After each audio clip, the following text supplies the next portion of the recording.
to the third day of our Māori wards hearings, and today we will be moving into our deliberations and decision. I would just ask that we all stand for our opening karakia, please. Te taua mai I ronga, te taua mai I raro, te taua mai I roto, te taua mai I wāru, te atau mai te Māori tū, te Māori ora ki te katoa, hau mea, hui e, tāi e.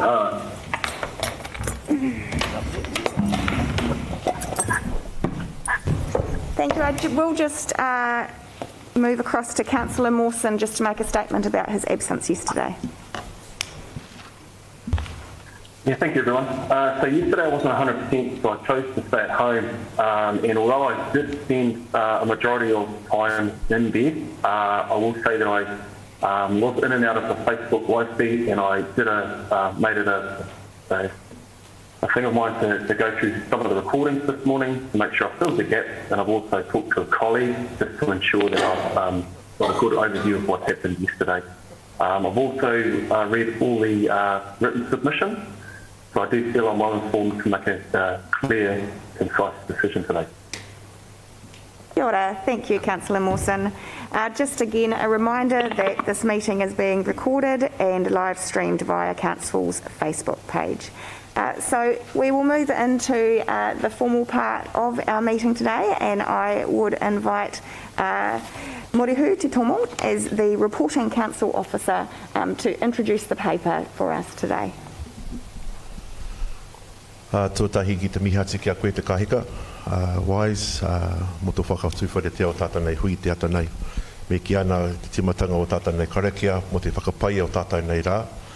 He huarahi pai, he kei runga te rangi Māori, kei runga te tūpai o ngā tūpuna, i runga te tikana o ngā mātua tūpuna. Nō rere e te kahika tēnā mihi atu ki a koe. Me ki a koutou katoa, nā kaunihira, ngā mihi atu ki a koutou katoa. Mo tō koutou mahi ana ki tēnei wā. Mo tēnei kaupapa whakanuinga, e kaupapa whakahira-hira, he kaupapa taumaha i a koutou. Hoi no, tēnei te mihi atu ki a koutou. Te tumu whakarai, Steve, ngā mihi atu ki a koe mo tā tātanga katoa. E ngā ki a koutou katoa, e mihi atu ki a koutou e hara mai rā i tēnei ata. Mo tā koutou e hara mai rā i ngā rā, mo nā kai kōrero, mo tō koutou tono, e putano i a tātou ki roto i te kaunihira ngā mihi atu ki a koutou. Tēnā mihi, e mihi maiha o tēnei kaupapa nuinga i a tātou, te ui Māori, i roto i te takiwa nei o ahuriri tēnei. Nō rere te mihi atu, nui atu ki a koutou katoa. I'd just like to thank, first of all, before I present this paper to the council, is to like to thank many of our staff who actually put this together, the hard yards and the long hours that they have done, bringing this together and helping provide this platform that we have today. And your work and your attention to detail and your passion to this has to be remarked and has to be acknowledged. So ngā mihi atu ki a koutou katoa. I'd like to put this paper in front of you as taken as read. The paper for the Māori wards for our council, Napier City Council, for 2025. Just like to explain some of the bullet points with this. Is this is the largest number of submissions that we received for consultation with the Napier City Council, for over 1,200. So that's a massive, massive task. And acknowledge to our team that did the engagement and consultation, the hard yards they also did in many hours for us to achieve this much. I'd like to thank the councillors for their time and efforts to providing more information to our community in advance of this decision, and the amount of times that you have all gone out and discussed this matter. Thank the councillors for their time in reviewing the submissions received and the officers' report in front of them for this important decision. There was a question raised about many submissions were received from out of town. 241 received, including those from Hastings, of which the results were in similar yes and no, and therefore do not sway the results of the local community.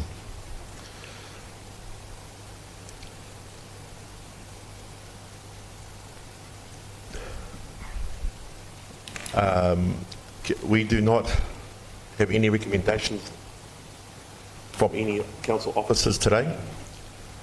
The decision rests with you, our councillors and our mayor. Know that many submissions did talk to the risks that were noted in the council report.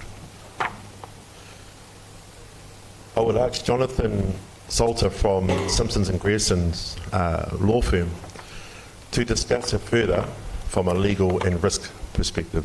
Tēnā koe, Jonathan.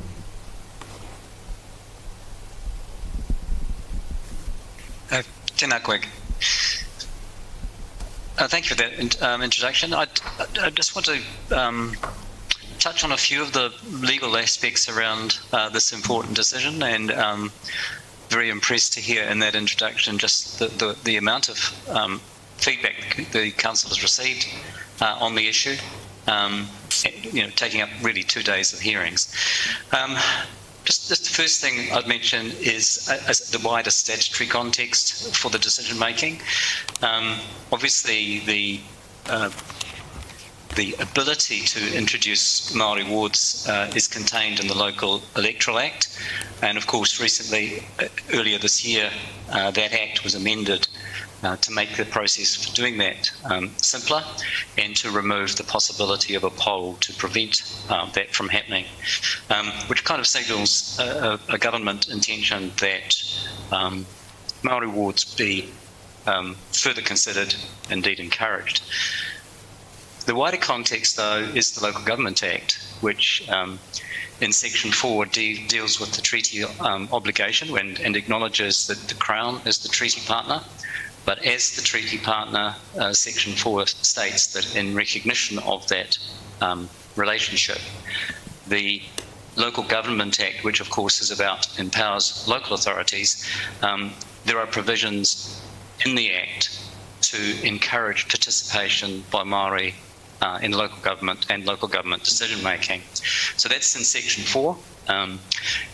Some of those provisions in the Act, in the principles themselves and also in the decision-making provisions, are very explicit in creating a positive obligation on local authorities to encourage Māori participation and to facilitate the possibility of Māori participation.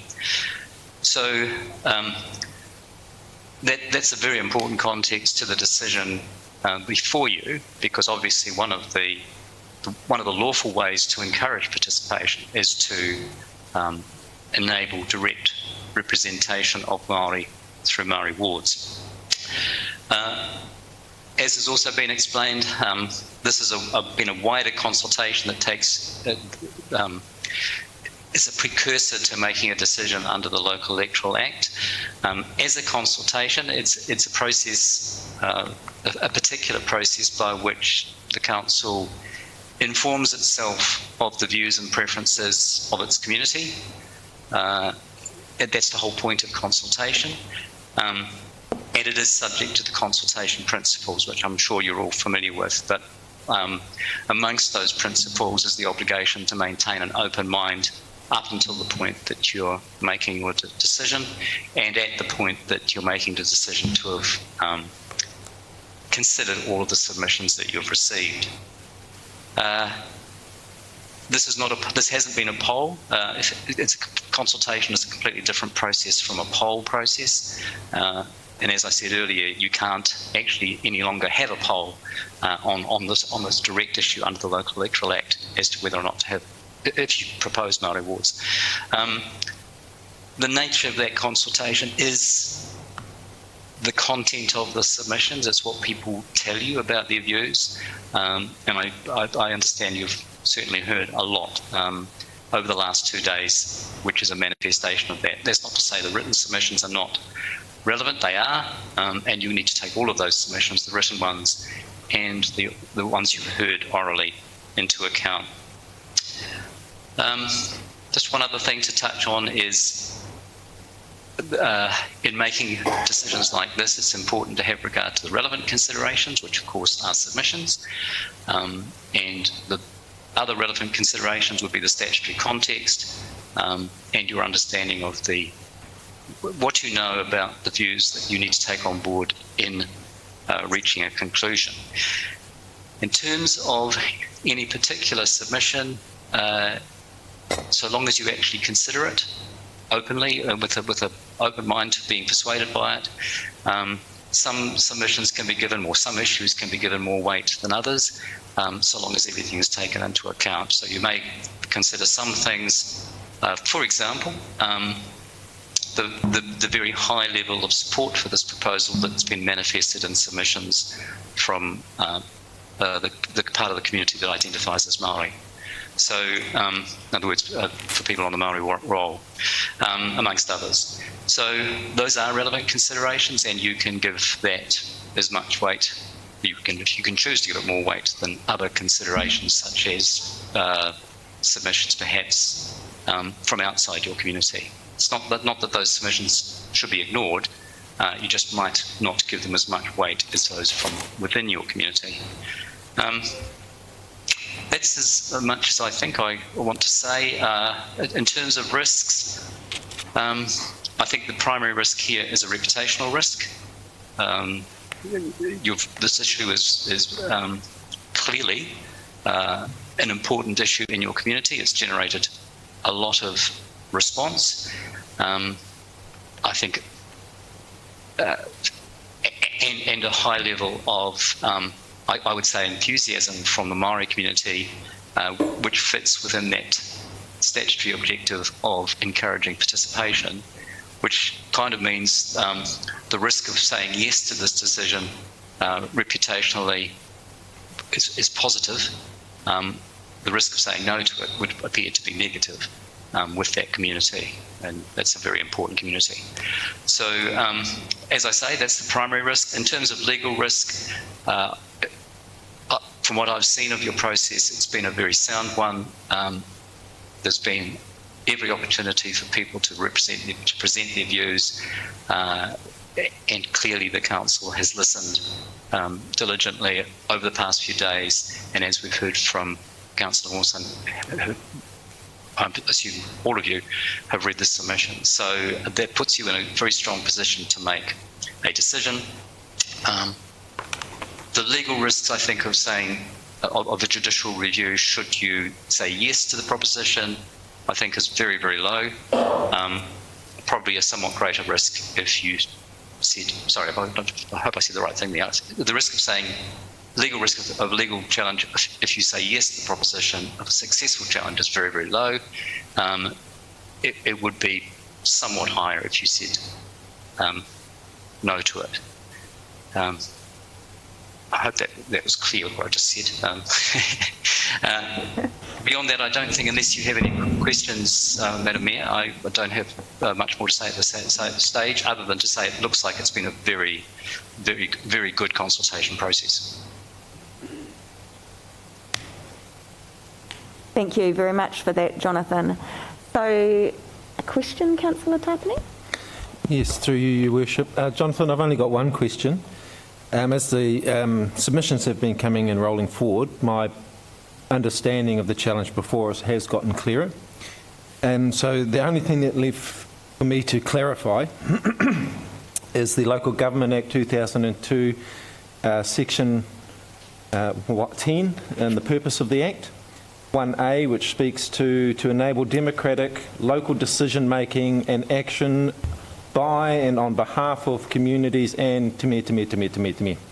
So my question is, with that particular portion of the Act, does that speak to both representation and participation? I think the short answer is yes. Yes. The way that fundamental purpose of local government, which is the original purpose from 2002, is to particularly enable good local government decision making, but on behalf of and by communities, and mostly we think of on behalf of, but it does also speak to by communities, but it doesn't necessarily, the act itself doesn't necessarily manifest how communities themselves make decisions other than through participation in processes and through adequate representation. Thank you. Thank you. So we will now enter into deliberations, and this will be, of course, the opportunity for councillors to ask any questions that they may have of council officers, of Jonathan as our legal representation, and we do also have representatives here from SIL who undertook the analysis of the consultation submissions, if anyone is requiring any clarity around that as well. And I guess I'll just kick off first with a question for Jonathan with regards to the actual submissions that we have received. And you've already mentioned, Jonathan, obviously, that this is not a poll, it is a consultation, and they're two very different things. So in terms of the volume of submissions we've received, either in support or against, what relevance does the volume for or against have in our decision making?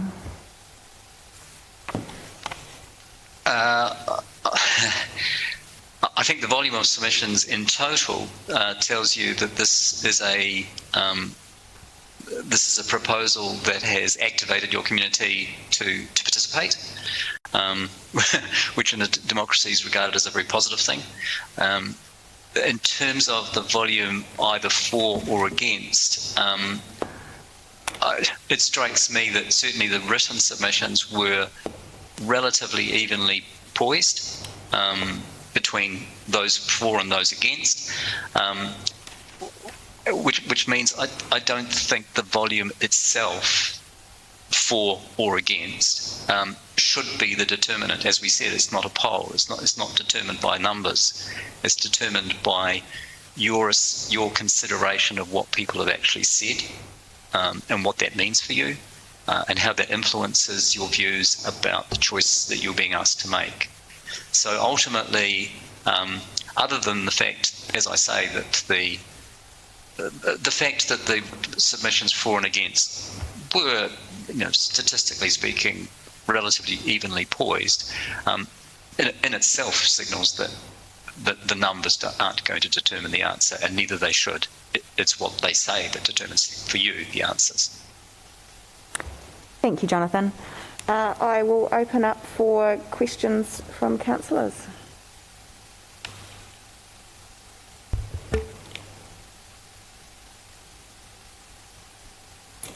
Or I'll follow on with some more if we don't. I guess another question from myself, just to keep the ball rolling, Jonathan, is we did have some submitters who were calling for us to hold a referendum on this, and bearing in mind, of course, that the legislation no longer allows for a poll or referendum.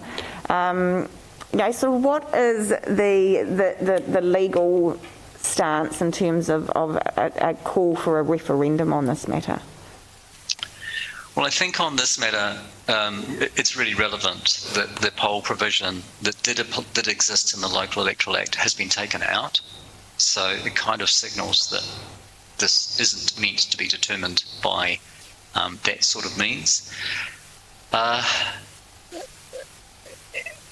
So really a poll, it would have to be a non-binding poll, because I think it would clearly be, in that context, if you were to hold a binding poll, that would clearly be an abdication of what the legislation in the wider sense contemplates for this outcome.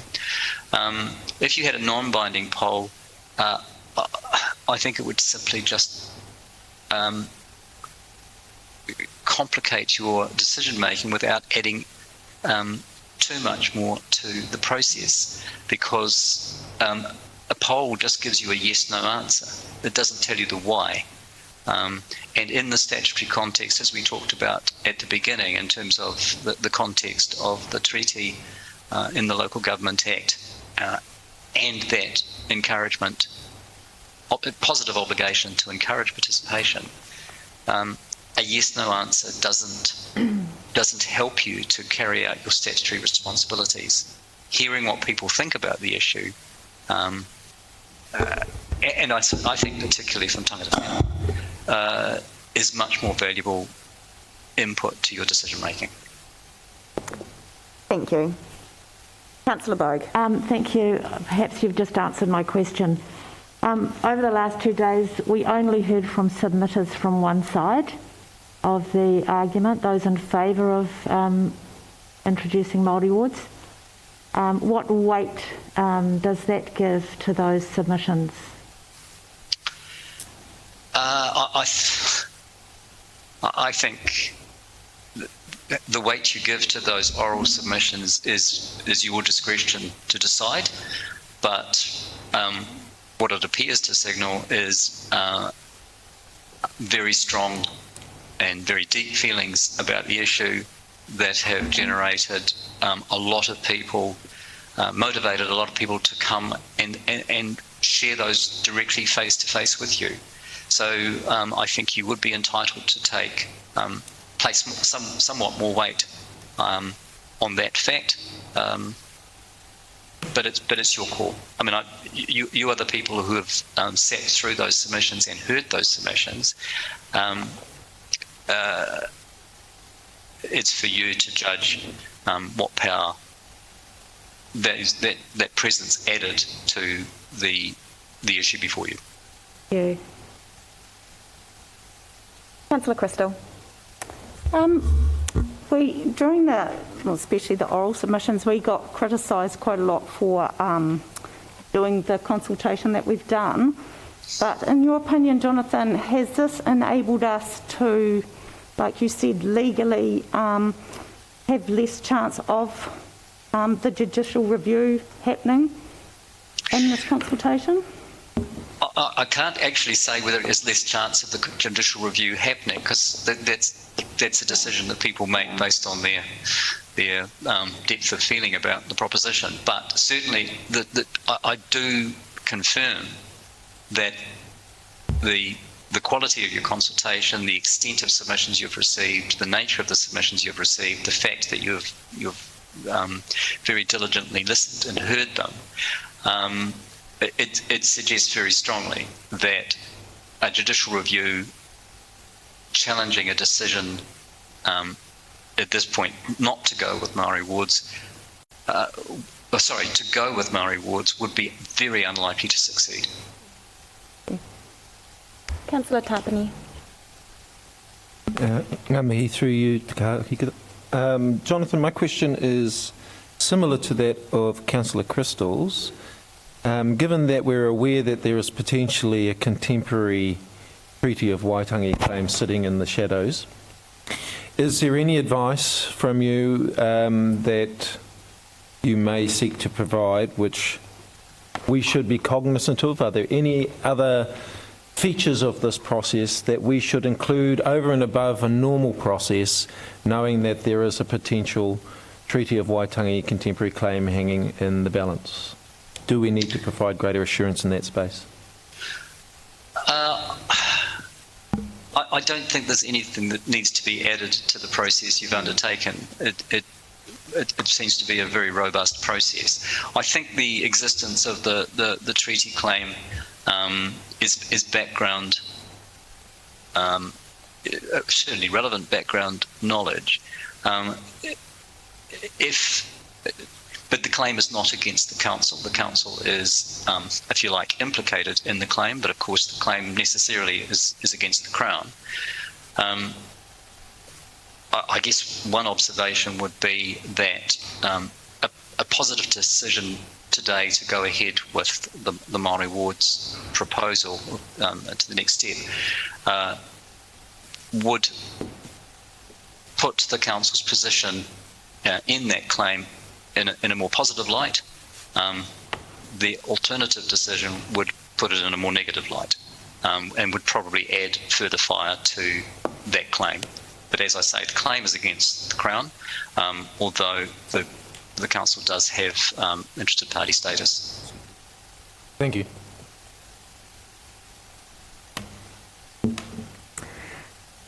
I have a question for council officers just with regards to, we had some submissions where people were concerned that candidates on the Maori role would be appointed as opposed to elected, and if we could have some clarification around that, please.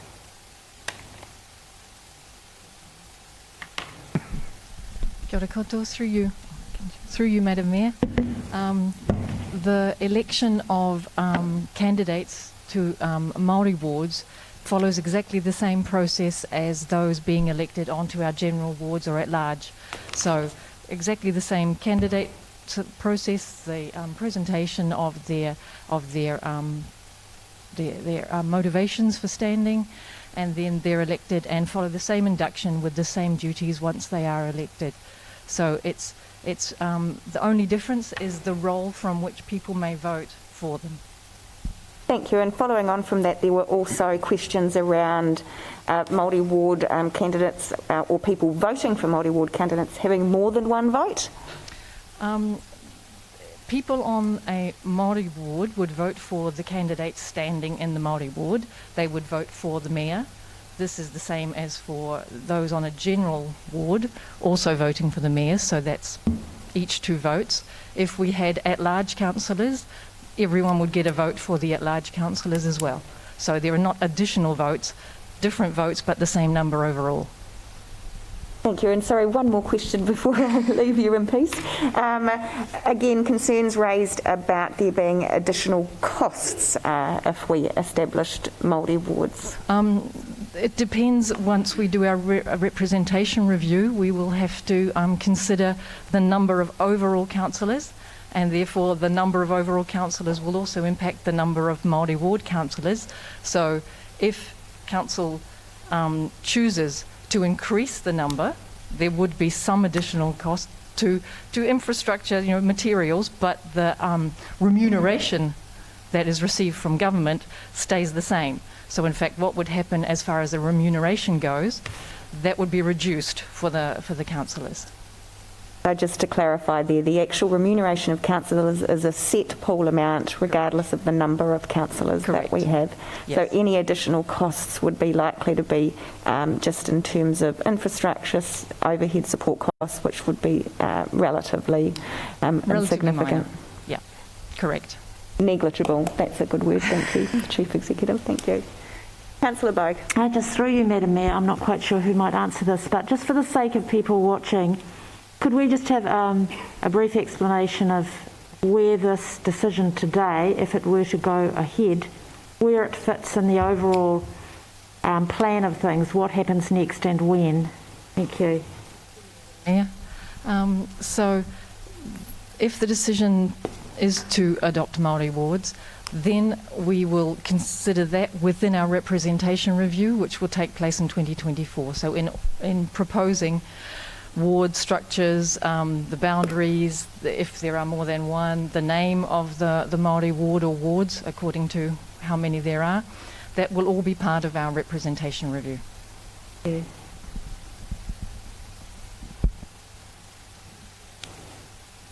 Councillor McGrath and then Councillor Wright. This is through the chair for Jonathan. I see he's still there. In a lot of our submissions, the word racist was bandied around in different ways. I'm just thinking, just trying to pick your brain and your past knowledge. Have any cases been upheld around the countryside in courtrooms along these sort of lines at all, with the term racist and through courtrooms and other councils? Has it been challenged through a court and been upheld at all? Well, obviously, under the human rights legislation, there have been cases about people being racist or being accused of being racist. There is no case that corresponds to the situation that you are in, which is it can't be the case that it's racist. It simply can't legally be racist to introduce Maori wards, for the simple reason that the legislation provides for it, and indeed the legislation encourages it. So for something to be able to be litigated on that ground, it has to be a unlawful discrimination or use of discriminatory language, and this couldn't be, because it's a lawful activity to create Maori wards. Thank you. Councillor Wright. I'd just like to ask about the potential extension of our term under the government's emergency orders. They have said that there is potential for them to extend this council term by up to 12 months beyond the election date. And I was wondering how that will impact on our representation review and the implementation of Maori wards. Is that one for me? I was rather hoping it wasn't. I'm not quite sure how, if that were to happen, how that would play. Presumably it would mean the current term would be 4 years and then we'd revert to 3 years, which presumably means that the next election after so the next election would then be 2023, not 2022, and the one after that would be 2026 and not 2025. I assume that's the case, which simply means you'd still do the representation review, if not in 2024, then in 2025, for the next election. So yeah, I guess if that were to happen, the expectation is that it would stretch out the operative effect of this decision by a year, but I'm not even sure that that would be the effect. It depends how government intends to pick up the change.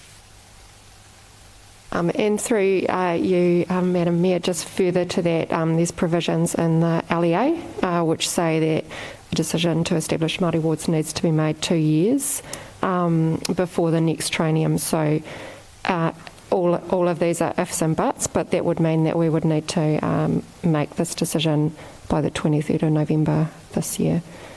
Plenty of ifs and buts. Helen, did you have anything to add to that? Through you, Madam Mayor. So correct about the date line for the decision on Māori wards. The representation review has to take place in the year preceding the general election, whenever that year falls. Correct. Thank you. Councillor Tapani. Thank you. So 2 questions really, just a supplementary follow-on from Councillor Wright's, but also a bit just for absolute clarity. So the law requires that we allow 1 year prior to an election for any such changes in the space. But maybe that shifting of our triennium occurs, what are our opportunities or obligations? Do we, for example, then have the opportunity, as is indicated here in the officer's report, to bring forward something or decision on this matter if the end of this triennium is moved out by more than a year or 12 months? Through you, Madam Mayor. So fundamentally, firstly, we need to, under the Local Electoral Act, make the decision 2 years prior to the triennium. So we are within that time frame if a decision is made today with respect to meeting the LEA requirements. The next part of that is the representation review needs to be undertaken 12 months prior, and councillors and many members of the public will remember that discussion. That is why the decision could not be made for 2022 under the process that we've followed. I think fundamentally to this decision is, would we have 12 months notice that the election date was going to change, given that election dates are changing only under exceptional circumstances? So potentially it's unlikely we would have that lead-in time, Councillor Tapani. However, council officers are I think okay with the fact that a resolution could be made today based on the knowledge that we had, and if there is emergency provisions in play, that could be addressed at the time. Kia ora. Thank you. It seems there's a whole lot of moving feasts in the political arena. And my follow-on question really from Councillor McGrath's initial question on legal precedent. Jonathan, thank you for that response. So by extension, are there any specific recommendations that have been made by the Waitangi Tribunal in regards to local authorities and this kaupapa before us, Māori wards? I'm getting beyond my knowledge base there. Okay. There may have been, I don't have direct knowledge of it. I think there may have been, actually. I think they may have been encouraging, recommendations encouraging, but I can't be sure about that. In any event, the legislation is encouraging of this to occur. Thank you.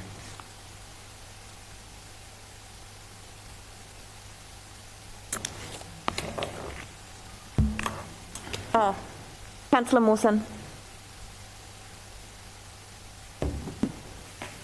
Thank you. Through you, Your Worship, this is a question for Helen and Governance.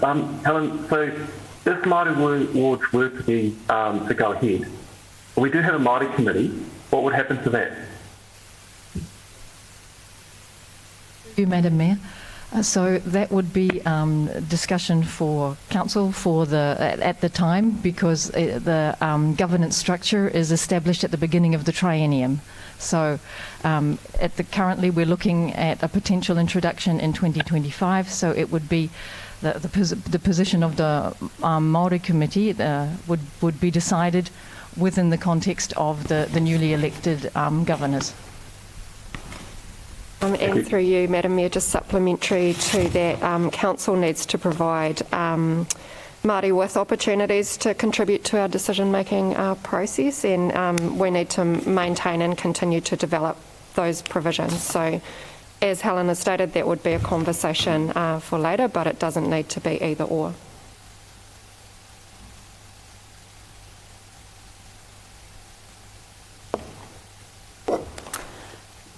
I have another question for you, Jonathan, and it follows on from your comments that you did make earlier, just with regards to how we place weightings on submissions. And we have had 95.1% of our submitters who are on the Māori electoral roll support the establishment of Māori wards. So, as an affected party by this decision, would it be reasonable to place more weighting on their submissions and the content of their submissions?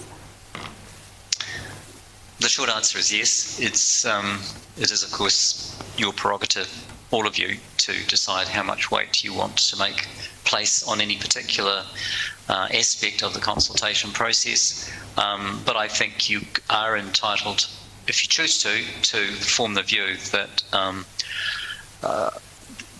those submitters who identify as Maori are more affected than others by the decision, because it is a decision that will enable them to have direct representation, as Helen said, without changing the extent of representation by people who aren't on the Maori roll. So yes, I think you can form that view quite legitimately in the circumstances. Thank you. One last question. Councillor Tapani. Thank you. Through you, Your Worship. Jonathan, one last question, and I'm sorry, it's another fringe question, so feel free to say it might be outside of your realm of familiarity. I recall during my term in this office a reference to the numbers of laws to which we are obliged to uphold, that being in the vicinity of 174 separate acts of Parliament, which as an elected member we are obliged to uphold and enact. I couldn't, in my research, find that reference, are you aware of a numeric value of acts to which we as an elected member are obliged to uphold? No, I'm afraid I'm not. I have earlier in my career attempted to quantify them and gave up. Basically, there are a lot. It's important you know what the main ones are, and you do. Thank you. And just further to that, and they change as well. Yeah. Well, I suppose by extension, Your Worship, if I may, can I reasonably assume that while those laws and volumes of laws are changing constantly, that there is nonetheless an expectation or an obligation to the Treaty of Waitangi and our constitutional documents within all of those acts? Or at least the majority?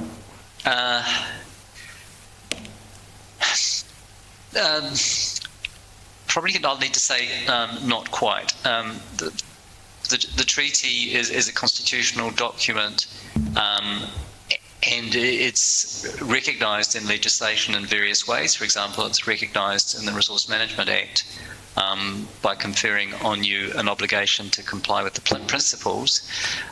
In the Local Government Act, it's recognised in a different way, which is by taking steps to encourage participation by Māori in decision making. And in other acts, it may be referenced in other ways. In some acts, it's not referenced at all. So you can't quite say that it's manifested, literally manifested in all legislation. It's certainly manifested in identifiable ways in the primary legislation that applies to the council, which, as I've said, would be the Local Government Act and the Resource Management Act. Thank you.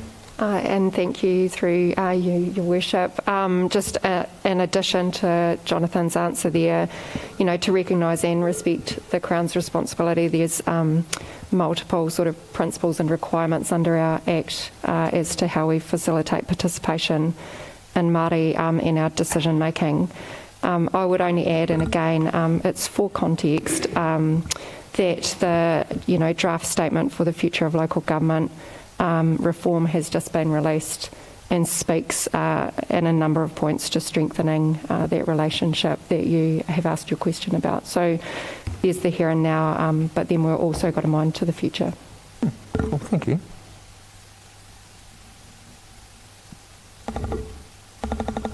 If there's no further questions, I'll provide you with one further opportunity.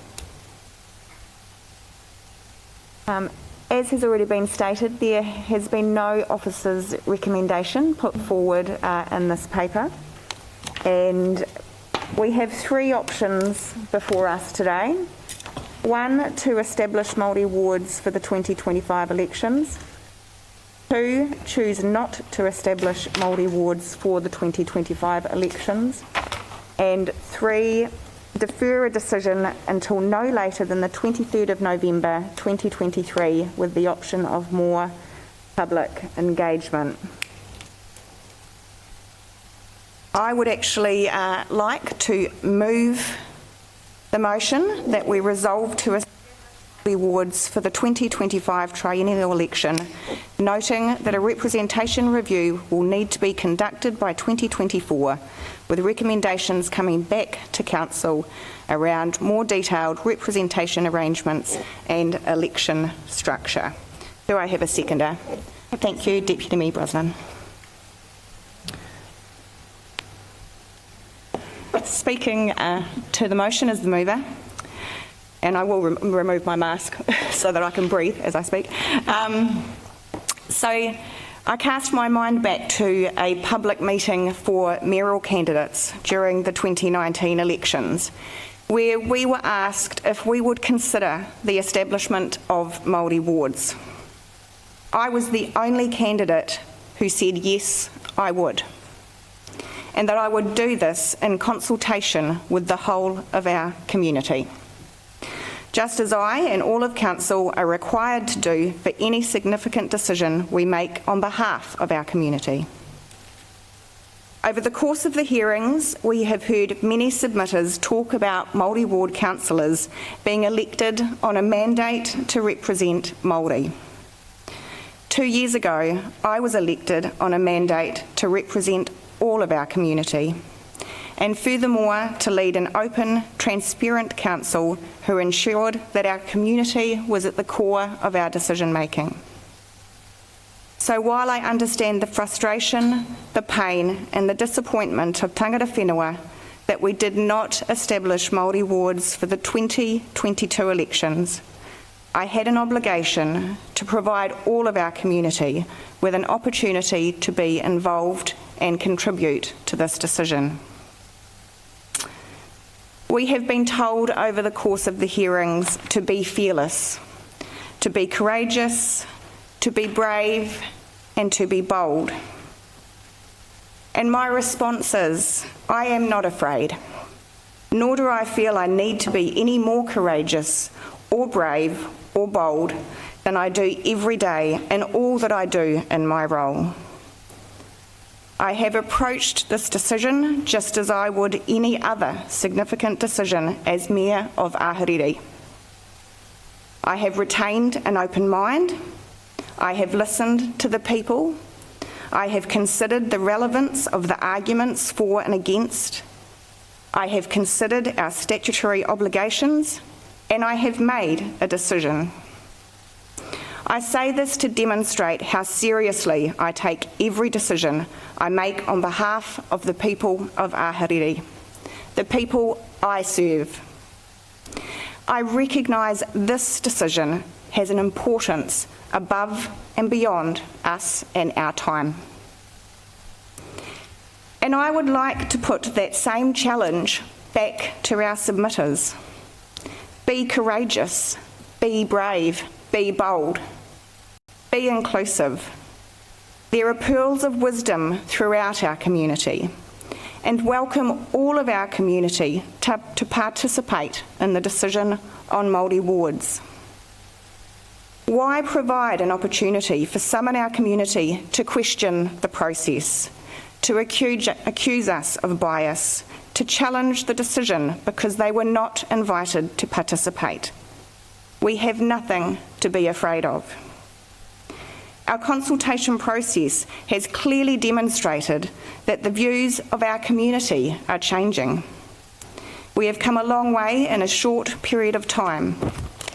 I acknowledge we have some way to go, but we will be doing it together. So we have spent the past 5 months engaging and consulting with our community on the potential establishment of Māori wards. We received 1,314 submissions, and over the past 2 days have heard the verbal submissions of 31 people and the organisations they represent. I thank you, all of you, everyone who took the time to make a submission on this important issue. I thank you as Mayor, but also as a resident of Napier. Today, elected members have entered into the deliberation phase of this hearing, and we have considered the submissions presented, both for and against, in order to assist our decision making. As outlined in the officer's report, we have received 54.4 submissions against Māori wards, 45% in support. 95.1% of respondents on the Māori roll, being those most affected by the decision, supported the establishment of Māori wards. While the volume of submissions against Māori wards is higher, it is important to understand, first, that consultation is not a poll, and second, considering the content of the submissions is equally, if not more important, than the volume for or against. We must also consider other factors such as our statutory obligations and the views of those who are most affected by any changes. Today I have moved the motion resolving to establish Māori wards for the 2025 triennial election. There are a number of reasons I am moving this motion. It guarantees Māori participation in decision making.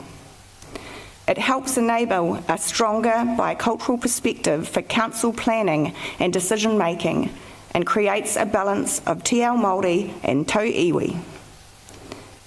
It provides Māori with a greater voice at the table and enables greater engagement on local issues. It creates a platform for Māori to grow and to have the confidence to put themselves forward as leaders. And it will build Māori capacity in the leadership of our city, thus accelerate and broaden the socio-economic capacity. It is inclusive and provides fairness and equity for Māori at the council table.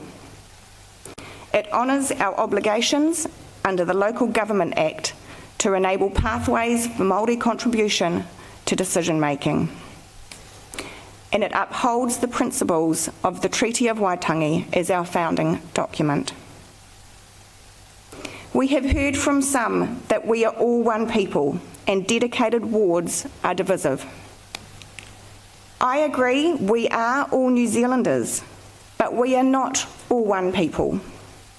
We have different cultures, different perspectives, and different views of the world.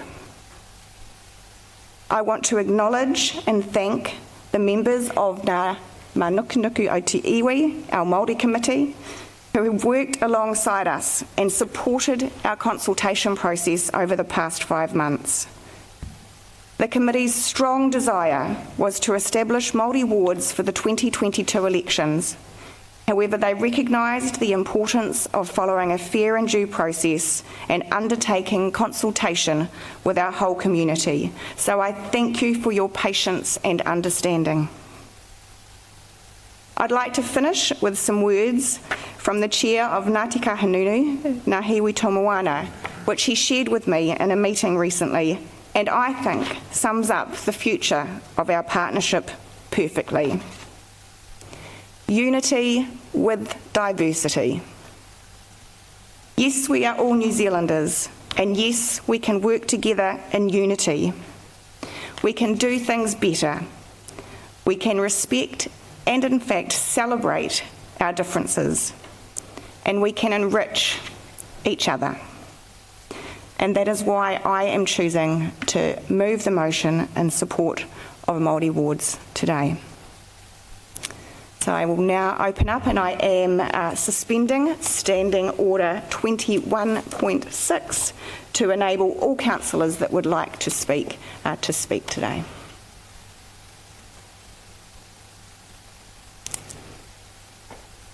I'll offer to the Deputy Mayor, or would you prefer to reserve your right to speak later? I might reserve. Thank you, Your Worship. Councillor Tapani. Thank you. Through you, Your Worship. I think conscious of the fact that we have been preparing for this consultation for a considerable amount of time, and that the submissions and evidence we've been provided as well as the officer's report has been well constructed, as were the arguments over the last 2 days, and so I'm conscious to try my best to keep my comments short.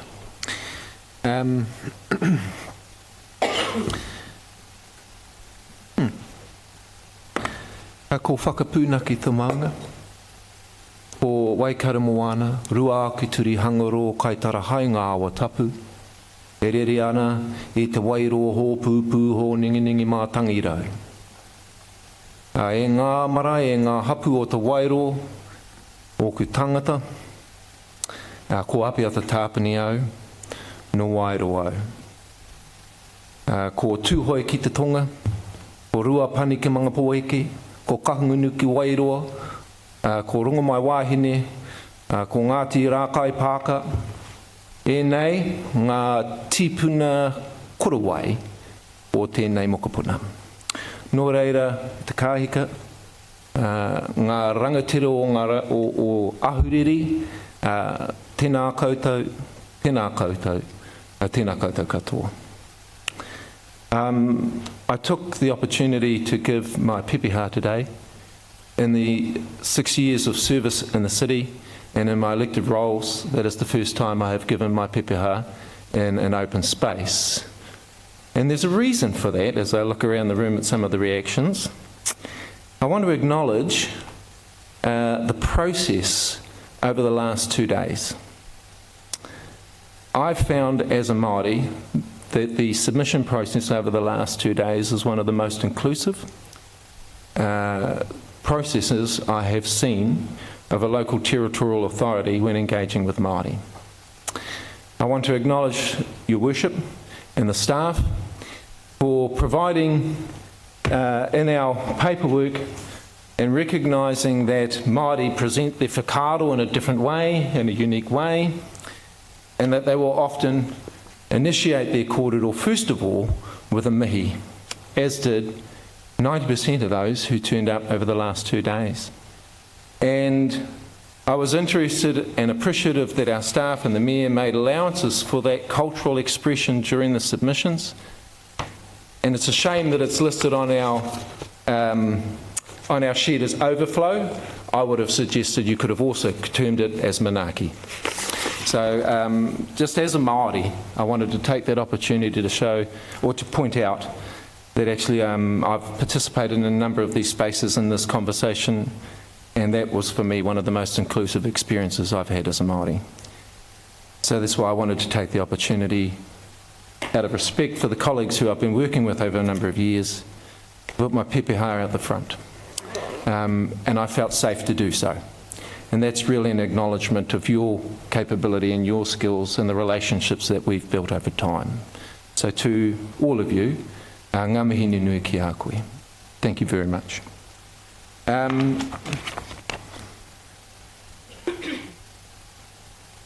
I got seriously schooled since I've been elected onto Napier City. First, in the first election, when I sincerely thought that I would not get elected onto Napier City, I was schooled by my city, who very clearly made a decision based on the qualifications that I had put before them and not any race card that I may have been holding.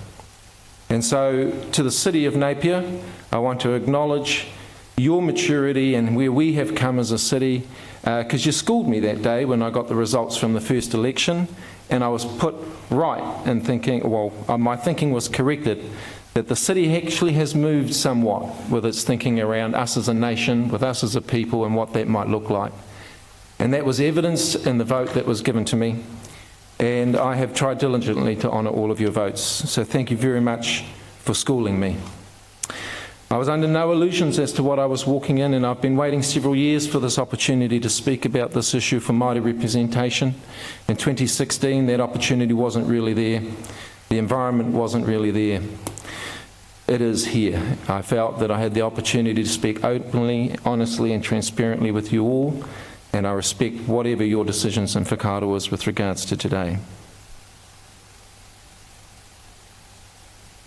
I also would like to acknowledge our submitters, actually. Every single submission that Māori have done since the year 2000, when this mechanism was introduced, I have seen 98% of those submissions, in my experience, have always shown manaaki to the local authorities. They've always come in respectfully and petitioned for their voice, and they have done this over and over and over again. And so I started out quite upset. This has been a really particularly horrible process, as it was in 2016. And I want to thank the submitters. As a result of your manaaki, as a result of your respect, I found myself calming down quite a lot over the last 2 days. For me, this is quite a simple, I'll boil it down to what I find to be quite a simple rationale for my decision. The Local Government Act and the Employment Act provide for us to enable participation and representation at this table. So that's a pretty straightforward legal obligation. As an elected member under the General Ward, it's my understanding that I have an obligation to uphold the laws of this country outside of my role as a citizen, or with greater emphasis here on this table. And my questions to our lawyer, to our legal advice, to try and quantify with greater clarity what that might look like in a legal perspective, is, as Jonathan said, a constant moving feast. So There are a number of opportunities this week that have highlighted the difference between having representation and having participation. Thank you for the opportunity to participate. So I've had a quick look at some of the impacts that this decision might have with regards to both the General Ward and the Māori Ward as I look at my legal obligations. With regards to legal obligations, and we are achieving that for both the General Ward and the Māori Ward. We've done that by taking a very carefully considered process to 2025. I remember the 2016 consultation, and it was way worse than this lot. And as a general elected member, as we all are, we had an obligation to ensure, as the Mayor mentioned, that we followed a well thought out process. And I supported that decision, as all of us did on the record, because for me, I needed to see this data. I needed to understand what actually was the size and scope of the challenge for us as a city going forward. We've got a huge tidal wave of legislative change coming and an obligation which increases, which is incumbent upon us and increases our participation with Māori and our diligence around ensuring their voice. So our workload and our need to be more collaborative is growing exponentially. But this process, other than our submission forum, this process is not empowering for Māori. I never found it empowering, and I don't see myself in this system that effectively. They came through in the submissions, and there was a clear difference in those submissions between participating, which I think I acknowledge we do enable participation. We have, our staff have engaged in some innovative and really exciting changes in the last 2 years around how they engage with the public, and they've tried some pretty cool different ways to get some ability for our public to engage with us. The process, so to our Māori community, there is an element of an apology I would like to make. As I also represent Māori in what feels like an alternate reality right now, I'm conscious that the support of our decision to take a journey to 2025 was going to put Māori in a precarious and rather awkward position, one which accelerates mamai and only brings up division, and that has been that way every 6 years since the year 2000. But I am in a generally elected ward member. I represent the Nelson Park ward, and in the interests of maintaining my obligation to all of those votes which were provided to me, this was for me, the most logical pathway to take, in which I was able to honour both my obligations as a generally elected ward member and still provide a good framework for Māori to have their voice heard. So with regards to our 2025 journey, the feedback from our city for me was absolutely necessary so that we as a governance could have some idea of how steep the incline is for us going forward. I'd like to take an opportunity to speak to some of the issues which were, or concerns which were brought up during the submissions. One being, yes, we have 2 generally elected Māori ward councillors of Māori descent, and the question was asked during the submissions of would 2 Māori dedicated ward seats be an advantage versus 15 general seats where you could potentially have 15 Māori in those seats. Napier City Council has been operating for more than 140 years, and only in the last 10 years have there been Māori at this table. And they were not here with the full mandate of Māori. They were here elected by our general constituency. So while we have had people of Māori descent at this table, we have never in the history of Napier City had a Māori voice in the decisions of this council. We've had their perspective reflected through participation, but we have not had their representative voice in a single decision of Napier City Council's history. And that was what I heard over the last 2 days. So for the purposes of clarity, I do not represent Māori. I'm a generally elected ward member, and I do not represent mana whenua either. I am proud to be Māori, and I bring some aspects of that to our decision making, but it is not the dedicated voice of Māori. So I would also, by comparison, mention that it was interesting to hear some comments from notably my cousins from the ministry who have either working for or have in the past been a part of the District Health Board. I note there also there are no Māori wards. And so it was interesting to receive a level of criticism from my colleagues, noting that there seems to be a disparity there. Nor data, I've tried to keep that short and I've cut half my notes out. So my two main reasons actually the primary reason is I believe I have a legal obligation under the acts of law to which we are obliged to uphold and enact to provide for the representation and the participation of Māori in this space, and a vote in favour of the recommendations is where I stand. Kia ora. Kia ora.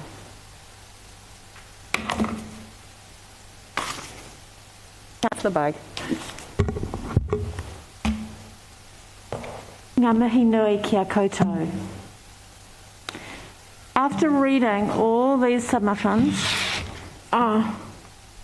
then spending the last 2 days of listening to oral presentations from a wide range of submitters, Māori and Pākehā, young and old, every one of them in favour of Māori wards, I wholeheartedly support the introduction of Māori wards for the Napier City Council's 2025 local body elections.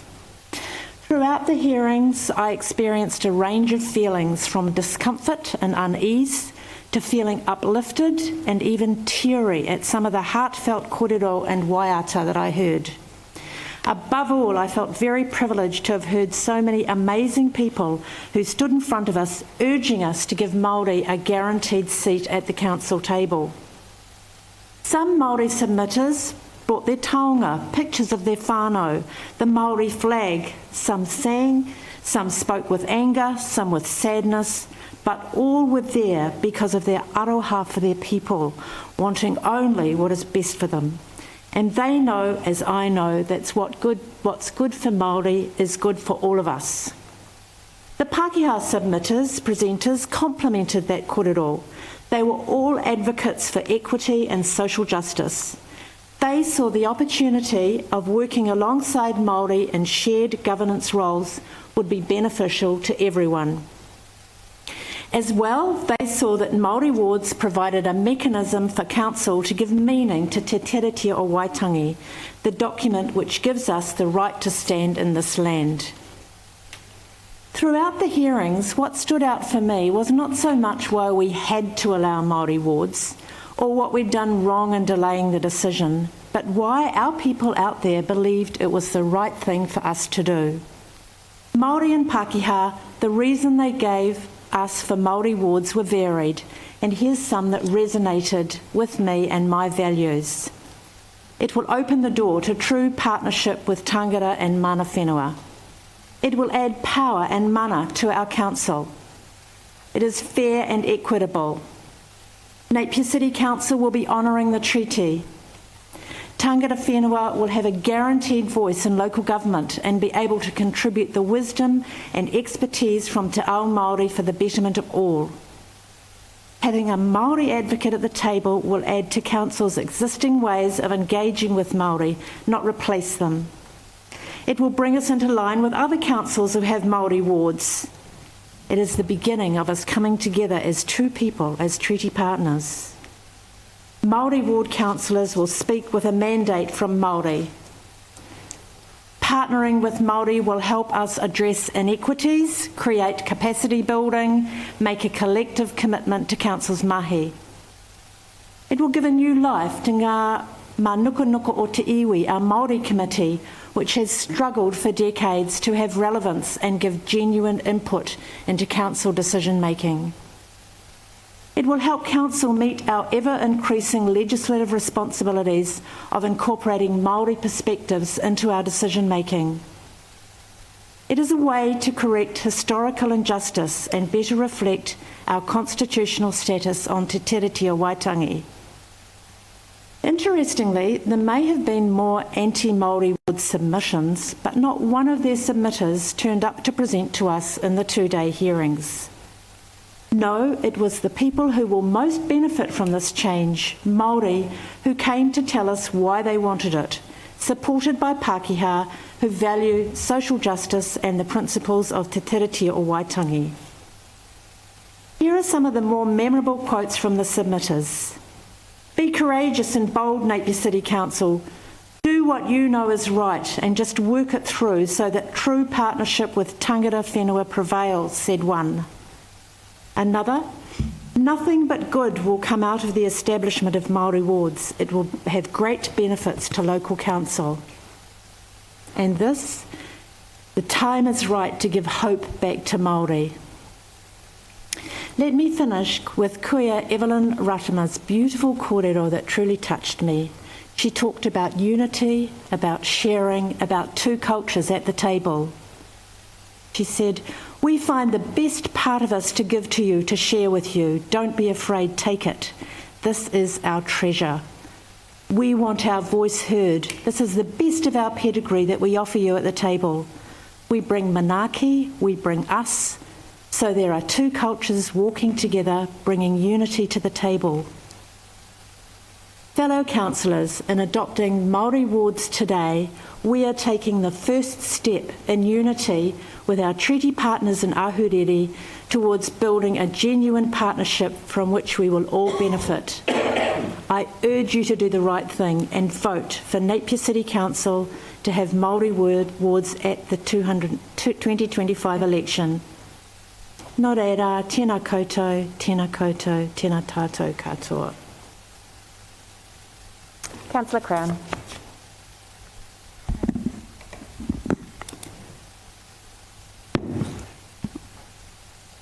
I think I'll just remove my mask.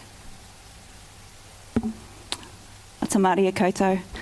Unlike my colleague, I'm not going to do my PPR simply because you've all heard it many times before. I've not been shackled perhaps with a feeling of not being able to be wholly and entirely who I am in this environment.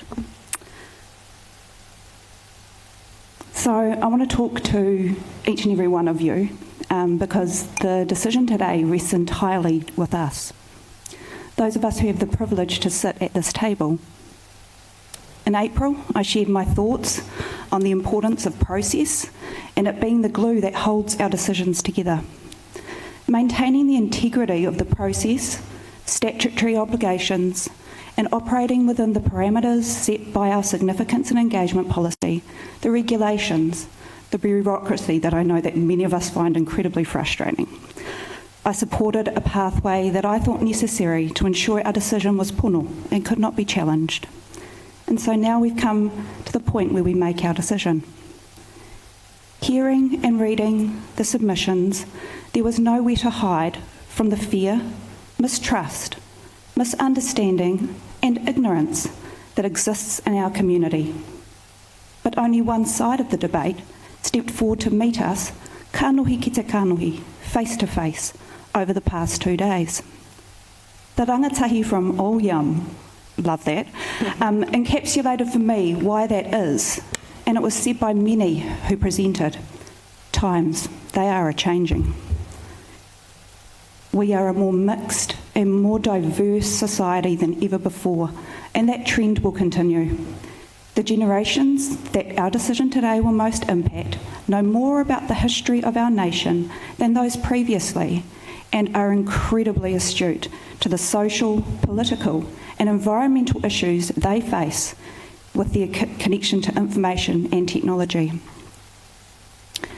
Establishing a Māori ward is mostly about the opportunity to safeguard a more equitable future. We have heard how the government direction is an important context to overlay, that we are being urged to work together with treaty partners at both national and local levels. Māori wards speak to who we want to be as a society and as a community. It has the added bonus of helping to soothe and hopefully eventually heal the past. Each and every one of us sitting around this table cares about our community. I know that because I know all of you, even if we don't always see eye to eye. So, how aspirational are you feeling today? How future focused? You see, a Māori ward is not unjust or unfair. It is partnership personified, supported through constitutional law that acknowledges Te Tiriti o Waitangi as our founding document. It's why the arguments about other ethnicities having wards were quite rightly described by submitters as a red herring. I'm certain that the decisions made around this table could only be enhanced by ensuring guaranteed inclusion of a te ao Māori worldview. It brings the strength of intergenerational knowledge and understanding. It brings the values of manaakitanga, generosity, support, care, whanaungatanga, kinship, connection, relationship, and others that have often been missing from the decisions made around tables like these. It's like baking a cake. This knowledge is a key ingredient that needs to be in the mix. It's not the icing that's added afterwards, once the cake has been out of the oven and left to cool. The rangatahi of Oyam said Māori wards do not take away from other wards. They still have the same power and mana. So true. Everyone still casts one vote. The candidate follows exactly the same process as those in other wards. And as submitter Angela Davis wrote, they will still have to take an oath to serve the entire city. However, they will bring something inherently Māori to the mix, just as we representing our wards do now.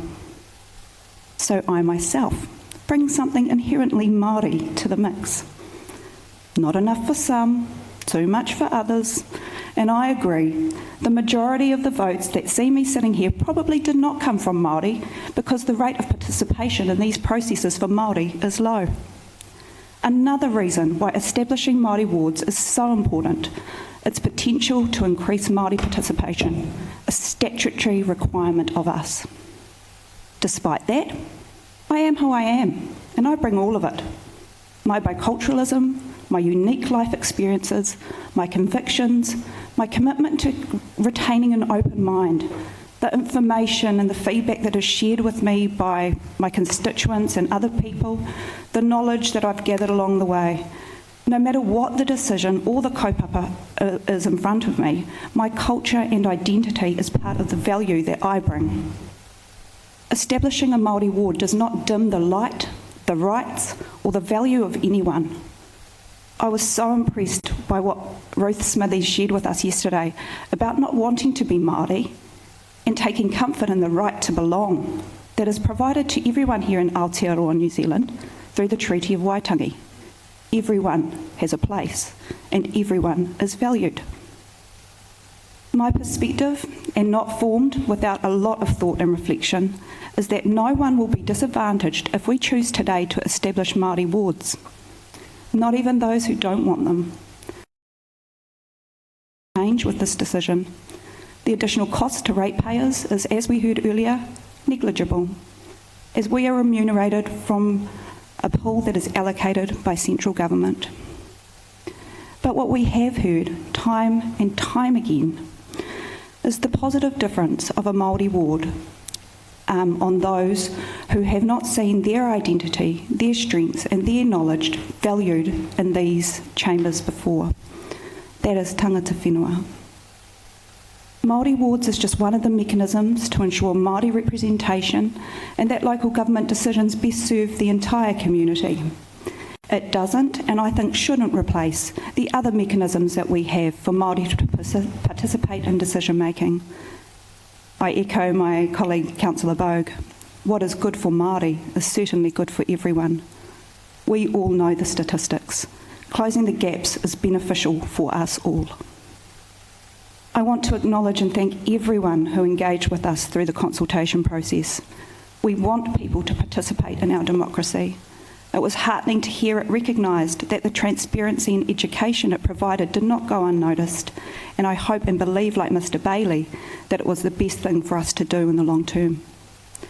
Which brings me to my final comments and the wero, or challenge, that was laid down by TK yesterday. Legacy. So what legacy do we here today want to leave? I recently wrote the following in an email. As someone on the inside looking out, my perception is that there is a genuine willingness by our current council to make significant progress in how Māori can participate and influence decision making. They say change comes from the top. This is certainly what I am experiencing. Some of these changes are obvious and overt, such as the establishment of Te Waka Rangapu, while others are more difficult to capture in an example as they relate more to a feeling and acceptance, such as, I am never afraid to offer a view that might be seen as Māori to my peers. So I implore you, don't let me just have this privilege, this experience. Saying yes to Māori wards ensures that a Māori perspective is one of the ingredients baked into Napier City Council's decisions. It also confirms to others that my words and my understanding of our willingness to have that perspective included is who we are as a group. Let us guarantee a Māori voice at the table so that we can all thrive. Let that be our collective legacy. And I'll finish with the words of one of my tupuna from over in Ngāti Rereahu. Kia hora te mārino, kia whakapapa paunamu te moana, kia tere te karohiroi e mua o tō huarahi. So may the peace be widespread, may the sea glisten like greenstone, and may the shimmer of light guide you on your way. Kia ora. Kia ora.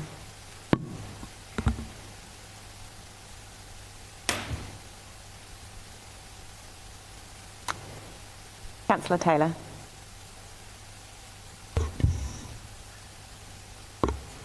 Tēnā koutou katoa, e te maine, e aho, e tautoko te kaupapa o te rā.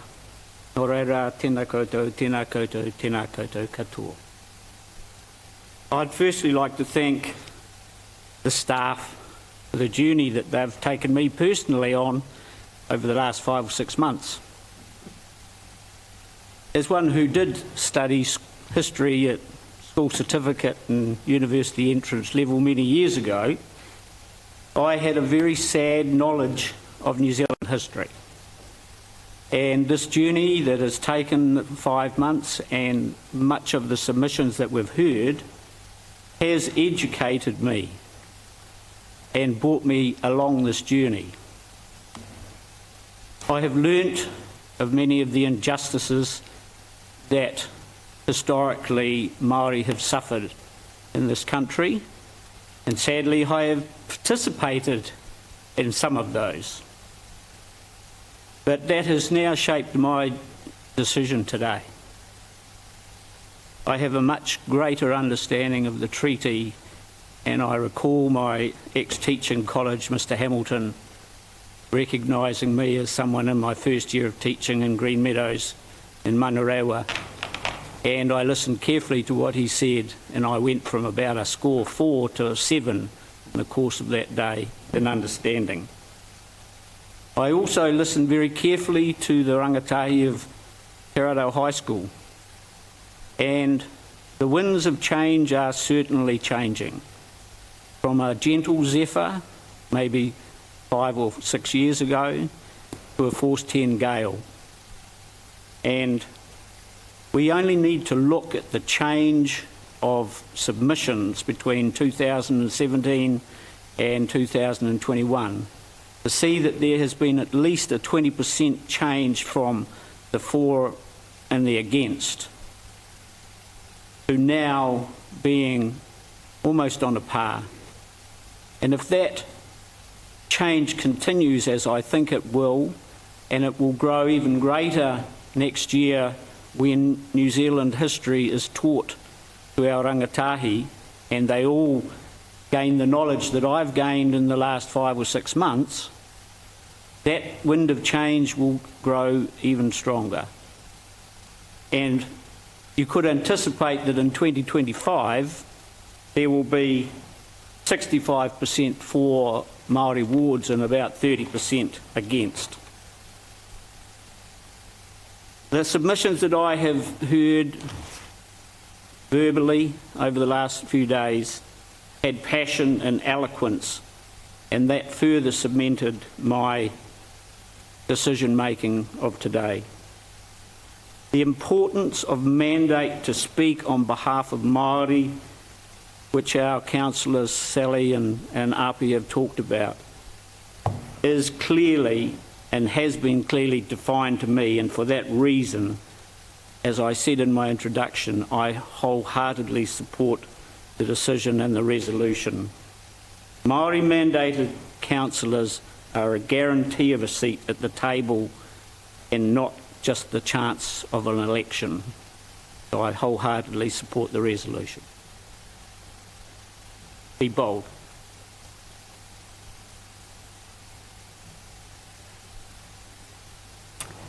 Councillor Crystal.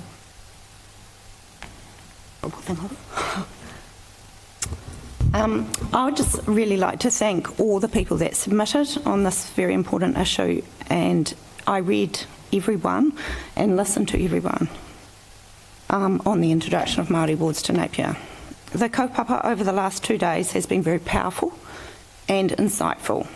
It has been great to have the diversity amongst our presenters from youth, mana whenua, tangata whenua, ex-school principals, and some of our more recent immigrants. The reason people submit is because they love and care for our city. We stood for council for that very reason. We love and care for our city. We certainly don't do it for the hourly rate. My family have been here for 5 generations in Napier. This is my home, and it is where my heart is. I love the city, but I do realise to improve it, we need a guaranteed Māori voice at the council table. In preparation for this hearing, I spoke to many friends and family, including my many Māori cousins, on their thoughts on Māori wards. There's a mixture of views amongst my family, as you can understand, but the one thing I do think we did right was to go through this consultation process, because we've taken our whole community along with us and taken us on a journey of how Māori wards can benefit our city. It's about partnership. The submissions for and against prove this, with a doubling in those in favour of Māori wards from 4 years ago. But one of the voices that spoke to me the strongest was my son. He has a degree in law and New Zealand history. And he said, "Mum, it's the right thing to do. It's the right thing to do and to honour the treaty." So I speak in favour of Māori wards, and we are here, as we were told yesterday, it will be up to those on the Māori roll to choose who will speak on behalf of Māori. Choose wisely. Māori, the youth, and everyone is watching. Then good role models are important in all our lives and in the life of being a councillor, because it's not the easiest of roles. So I'm speaking in support of the Māori wards. I don't need a tissue. Councillor McGrath.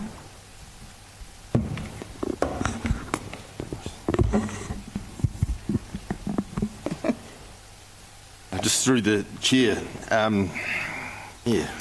always difficult to follow on. Thanks, Rhonda. Sorry. I'd just like to go back in time a little bit, not too far. And firstly, I'd like to say NCC never rejected Maori wards earlier in the year. We just said we needed to go out to the community to ensure they all knew what it was all about, and it was both sides. We still have the confusion on whether it's Maori wardens or separate Maori wards in the hospital. But we can't catch everyone, I guess. I'd like to also say it wasn't a Kirsten decision, it wasn't a mayoral decision, it was a council decision. The reason being, and some may or may not know this, that a lot of us ran for council on an engagement and the ability to get out to our community better than the previous council had. In the past, our failure to consult properly has had the community take us to court twice at a cost of hundreds of thousands of dollars. We didn't want that to happen again. 10 working days was never going to cut it, and we thought the risk would be too high, having been bitten twice before. I've got some other bits here, but everyone's pretty much said it all, so I'm going to cut to the chase here. What it comes down to at the end for me is fairly simple. The contract was signed 181 years ago between two groups, Maori and the Crown. That contract is interpreted by the government of the day, and this government of the day supports that contract and is encouraging Maori wards. I sat on the fence for a very long time with this, and yesterday I spoke to Ngāi Tahu Kaumātua. Some of you may know him, Mr. Tita. Works out of the depot. He said, get on with it. Not good with lots of words. And just a couple of quotes here. A submission from Juliana. Partnership means both parties are at the table. You have an obligation under the treaty to bring your partner to the table, to make decisions alongside you. Short and sweet. And just another couple of things. Let's move forward together. When we work together, we are stronger. And we have seen that in our response to the floods, COVID, and the vaccination. So I support the recommendation. Councillor Mawson. Thank you. I've been waving my hand for a little while. Thanks for that, Your Worship. Through the Worship. Firstly, I guess it's a kind of bit of an echo for everyone that has spoken already. Thank everyone in the community for submitting. At the end of the day, it's an honour for all of us on council each time to sit down and read people's submissions and to hear the submissions over the last day and a half, albeit I did see most of them through video, through recording. It was good and heartening to see that our community has spoken. And at the end of the day, that is why I ran for council, to listen and feel more connected to the community. But it's not a Grego show, so we've heard over the last day and a half from Māori, they were the only ones that turned up, and some on the general roll as well, that were non-Māori, that there's essentially 181 years of hurt, and there was a deal made, and somewhere along the line, someone did bad on that deal. Now, part of my portfolio on council is diversity. It's not particularly the Māori portfolio. However, it's important to me to take a holistic view in making my decision. Now, as my colleague mentioned, Māori turned up. They did turn up, and their voice was heard. And I'm sure at the end of this decision, I'm going to get a few people in the community that didn't turn up, that might have submitted a yes or a no, and they'll come and tell me off for whatever decision is made. Because if there's one thing I've learned about getting on council, you cannot please everyone. As Councillor Boak mentioned, our colleagues in our territorial authority colleagues locally have chosen to run with Māori wards. Hastings District Council, Hawke's Bay Regional Council, does move forward with Māori wards already. And as Councillor McGrath said, they were in a slightly different position. They had already done all the consultation and so forth, and that is why we took our time. One of the submitters, Shane Walker, put a challenge to Māori. He said, if this goes ahead, you're going to have to stand up, you're going to have to put your name forward, and you will be held to account. And in the same breath, put out a challenge for Māori to actually stand up and vote. Get out there and vote. If this goes through, you need to do that and vote. So today is about Māori wards, but we've also heard it's about relationships, and I'll go back to that holistic thing.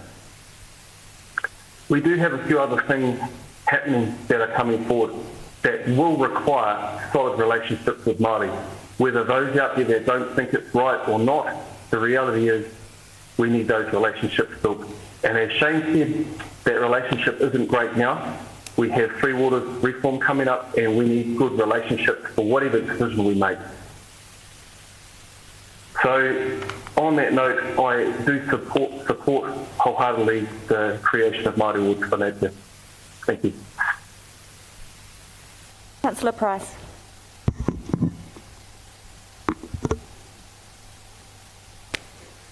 There's a reason why I wait till later on in the process, so I don't have to say as much. I don't dispute anything that's been said. I'll start straight away. I vote in favour of the wards. So there's just a couple of points that came out. We have a Jonathan, I think, was of much value for me. We should facilitate Maori participation, which I feel this is part of it. I am disappointed that perhaps some people who disagreed with it didn't come and give a live performance, and if they didn't want to do that, they didn't come in on Zoom, which is another option if they would have preferred not to have come here. The other bit that I liked was covered by Jonathan was the poll. He's really, his explanation of that takes it out of the loop. And I think there was 105 people that actually wanted a referendum, which after hearing Jonathan, I'm satisfied that that was not an option. The good thing that I see that is that Maori support this, because I think they have to be on board with 95% of it. I don't think it's going to solve all the issues, but I think it's a starting point. And that's where we've got to get into it. Over the period, as Councillor Taylor said, over this period, I've learned a lot about history, and it's been really good with workshops we've had on the treaty, and it was a real learning curve, and I'm much wiser for it. I guess I can say my wife is part Māori and my son is part Māori, and he wouldn't even understand these issues because that generation see us all together. And I quite like that, and I am quite proud of that fact. I just like to reiterate from my point of view is when mention's made of taking decisions to court, disputing them, none of that has affected my decision. I've made my decision not thinking that I don't want to go to court and have it disputed. I've made mine because of what I've heard, what I've seen, and my experience. So thank you very much. Simpson. Thank you, Madam Mayor. Just want to acknowledge the people that have submitted, and even those that didn't front verbally. And I think we have to be prepared to accept that for some of those people, they were brave. They made statements that may not be particularly tolerated in our community. They spoke against the Maori wards. And I think we need to acknowledge their bravery in freedom of speech. We should not be criticising them because we want to hear all voices from our community to ensure that our decision-making processes are balanced. So I thank those people that submitted, even those that did not present. The Local Government Act, the Electoral Act, the Local Electoral Maori Wards and Constituencies Act limit our options, and that's been the issue, my concern.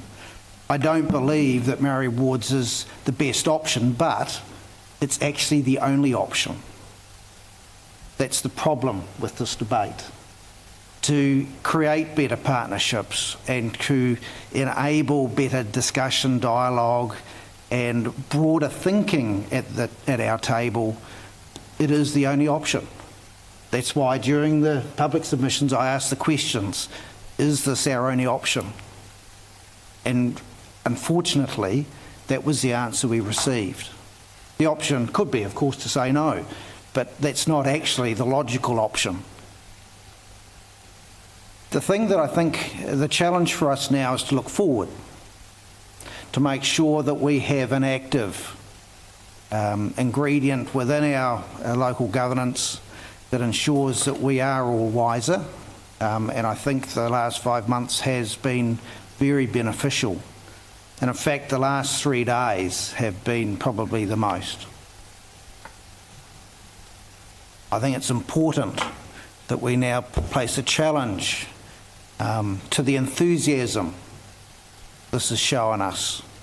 You know, one of my biggest concerns of coming into local government is what is the future of local government? What is the relevance of local government? And how do we ensure, particularly with the utterings from Wellington about what they'd like to dice and slice from local government, what is the place for local government going forward?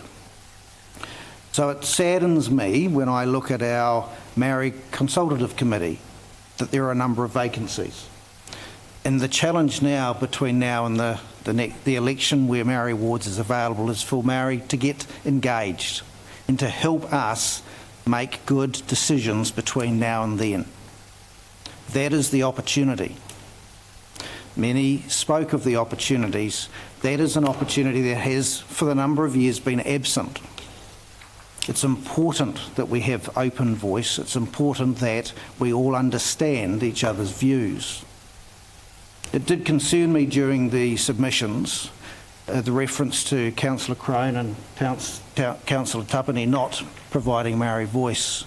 I have cherished the Maori voice in our discussions and our debates because it's important for me to hear different perspective. And that's why, again, I cherish every submission that we received, regardless of their position and regardless of their expectation of us, because it's important that we hear those. My decision was based on substance. Last night was a long night. I sat down and reread many of the submissions. I referenced the Local Government Act and a few other legislations to make sure that my position was clear, because I can absolutely assure you that up until last night my decision was not made. But I would like to really thank the people that presented here and brought their passion. It demonstrated to me that there is hope for local government, that our younger generations and our Maori community are enthusiastic about ensuring that local government has a place. And I think that's the turning point for me around the future of local government, is to ensure that we have a place, we understand our place, and we know how to protect and cherish our place. And that's going to be our biggest challenge over the next year or so with central government around preserving the role, function and form of local government. And I look forward to Māori having a closer and more engaged involvement. So therefore my challenge is for the Māori to support our Maori Consultative Committee to help us in the next few years prior to Maori Ward establishment to ensure that we do have the appropriate voice. The only thing, one of the mirth, I think, during the debate was the guarantee. There are only two things guaranteed in life, and that's tax and death. And the way our current government's changing legislation, even if we offer up Maori seats for the elections in future years, there's no guarantee that our commitment can be held either. In fact, the reality is, for those of us sitting around the table, there's actually no guarantee that we'll even be here. So guarantee is a very strong operative word. But I do think, and the changing point I think was the position around voice. So many of the submitters talked about voice and the opportunity to influence decision making. And that's the telling point, that there was a separation from the decision making. So I think it's really important for us as a council to embrace everybody's thoughts, to thank everybody who participated in the submission process, because we know it's time consuming. We know many people put considerable thought into their submissions. We know some probably submitted with some anguish around how to. And I know that we have all each received some abuse and some vile language as a result, and I'm sure that's part of the fear of some of those people that did not come and visit us and make their verbal presentations. So let's hope this is a step along the way. In fact, that was one of the quotes from one of our submitters. This is stepping stones. This is an opportunity for us to find our place, an opportunity for us to strengthen our cause, and an opportunity to have a greater involvement in local government and government decision making. So I thank each and every one of you who submitted, each and every one of you who took the time to be here, and each and every one of you that probably painstakingly watched us on the internet while we undertook this debate. So I will be voting in favour for the establishment of Maori wards in the 2025 election. Thank you. I'll now go to Deputy Mayor Brosnan for her.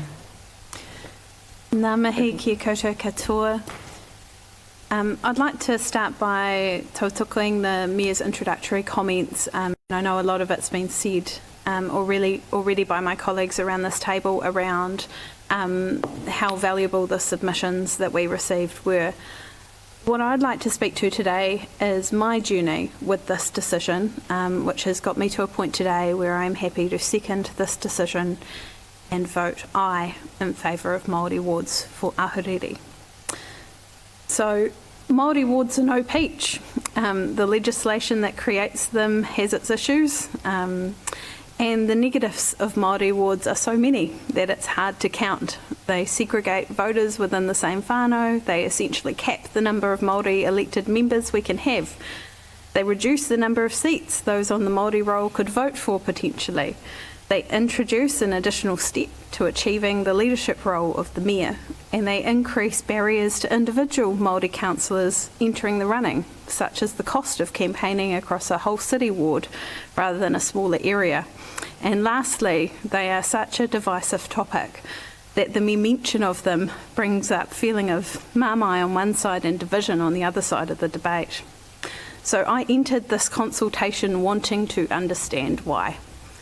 Why, and I generalise, were non-Māori seemingly so unsupportive? And why would Māori want a system anyway that seemed to me to put up more barriers to Māori councillors than ever? And all I could see was how every Māori candidate that had stood in the elections in Ahuriri last term was successful, and that the tide was turning nationally, with more Māori than ever before being voted onto councils around this country, voted in by both tangata whenua and tangata treaty.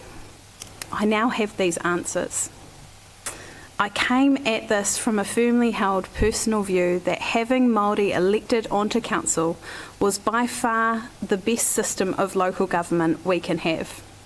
But as I said, I struggled, as it seemed our colleagues in Rotorua did, with whether Māori wards were a step away or a step towards achieving that. I don't want to dwell too much in our decision earlier in the year, but I do want to be on record as saying that a few weeks would not have done this kaupapa justice. Indeed, it may have done it significant harm. Our community in Ahuriri is unique, and it needed the time to consider and understand more about what the wards meant for us. And I believe that is reflected in the significant shift that we have seen in the general support for the wards to over 45% this time, as has been mentioned by our colleagues. And not least of all, I think our decision makers needed a full and robust consultation, as I set out that I did, to make the best decision on this issue. So to those who are upset with the decision, I would say to you, do not mistake an earlier decision that you do not like with your voice not being heard. They are not the same thing. Councillors are often faced with extremely hard decisions with competing views, and that was by far one of the biggest ones we've seen. But making the decision to follow a good process, I believe will get us to the right outcome today that will stand the test of time. From our cup of teas, from our drop-ins, our pop-ups and our submissions, I learnt a lot. Dana showed me that Māori have never felt represented in our local government democracy, and that Māori won't ever see someone like me or even someone like you on a general role representing them. Corey taught me that it didn't matter that there were clear disadvantages, because they are far, far outweighed by the guarantees and the mana of a voice at this table. A number of nameless submissions, many names, showed me a lack of depth there was in the opposition and a lack of understanding. And lastly, many submissions helped me understand what a guaranteed Māori perspective with its own mandate would mean to our tangata whenua. So after all this, are Māori wards right for ahuriri? Before consulting, I would have said if I was Māori, I wouldn't want them. But after listening throughout consultation, today I am voting aye. I'm voting aye because I am not Māori, and it is easy to say we should all be one when you are asking everyone to be like you. I'm voting aye because I acknowledge that I don't have that perspective, a modern history of my people's marginalisation, because my whānau is not plagued by poor statistics in almost everything you can think of. And how could I say no and still stand alongside those who do and hold my head high?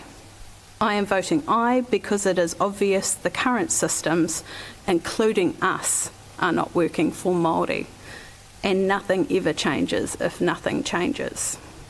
So kia ora to everyone who submitted and to our team who collated and presented all of those submissions so concisely. Kia tau te rangamāori e. Let us all move forward now together in peace. Kia ora. Kia ora. So before we move to the official vote, I would just like to conclude this part of the proceedings with a whakatauki. Me mahi tahi tātou, mo te auranga o te iwi katoa. We work together for the well-being of everyone. If I could ask the governance team to bring up the motion that we have before us, and I did provide them with some additional commentary to add to that, just in terms of the support for the motion as we're required to do in a process such as this, that I am happy for councillors to contribute to, amend, make other suggestions as you see fit. It was just to provide a starting point, and that was taken directly out of my speech that I made earlier.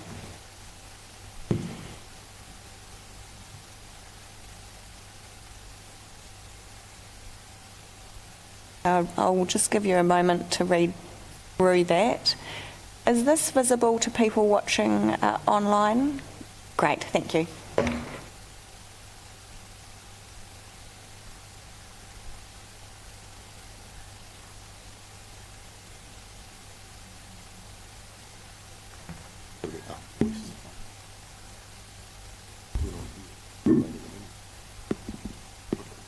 Can you say something?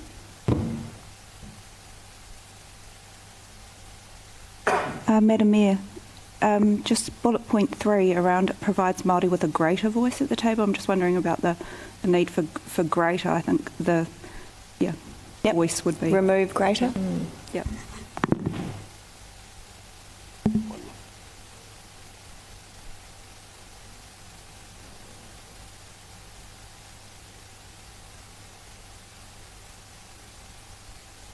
We could add in a voting voice at the table.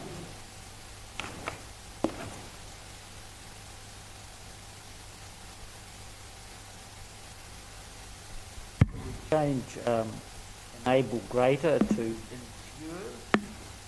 engagement. Yep.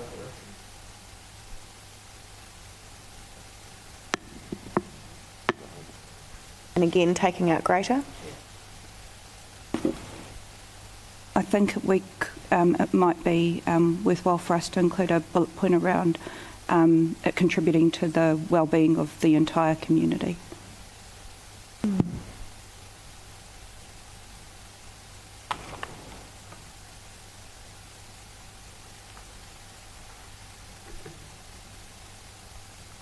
Well-beings. Yeah. Well-beings, so it's in line with the legislation. Legislation, yeah.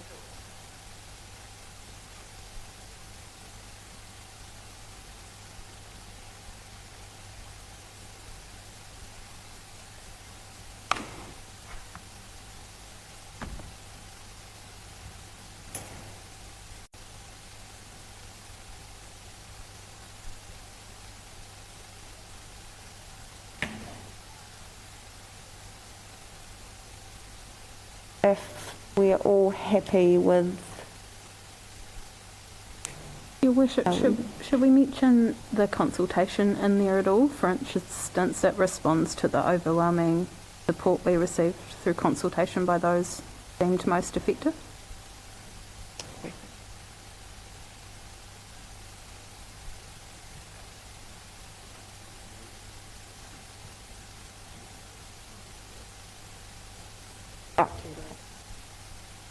Yep, would you like to repeat, sorry, what your words then? It responds to the overwhelming support received in submissions by those deemed most affected, i.e. those on the Māori roll. Affected is a bit... Yeah. It can be... Leaving out maybe those most affected. We could just say, instead of most affected, those on the Māori roll. Those on the Māori electoral roll. Is Jonathan still online? I think my view through the Mayor is that affected is a word that many people read many different interpretations into. Just proposing that that's placed by those on the Māori roll.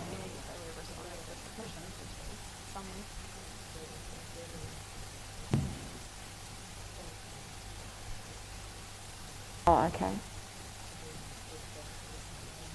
Recognise. If I can just chip in. Premier-wise, just wondering if you would consider to recognise the treaty as opposed to uphold, given the advice we've had. Recognise the principles. Oh, no, that's sorry. this is changing the existing one. So that to uphold becomes to recognise.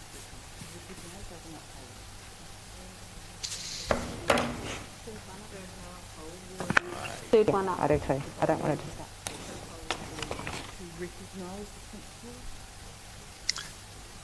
I just wanted to add something about the treaty too, because, I mean, that's okay, but it's just sort of on its own little bullet point, and I was wondering if we could put something in about it enables treaty-based partnerships between council and Māori to develop or to flourish. No, I think...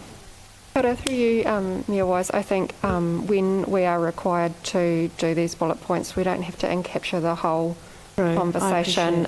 They really are there to provide a summary of the reasons why you support. So I think I was just saying to Mayor-wise, I think there enough is written to capture the essence of the conversation without getting into the detail. There just has been the suggestion to include te reo, the te tariti waitangi, in the third bullet point down, just to include the te reo version, te tariti te waitangi as well. Thank you.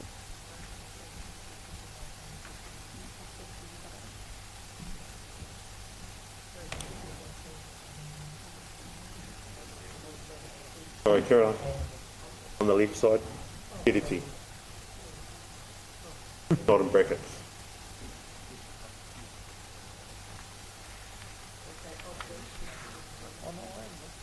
Yeah.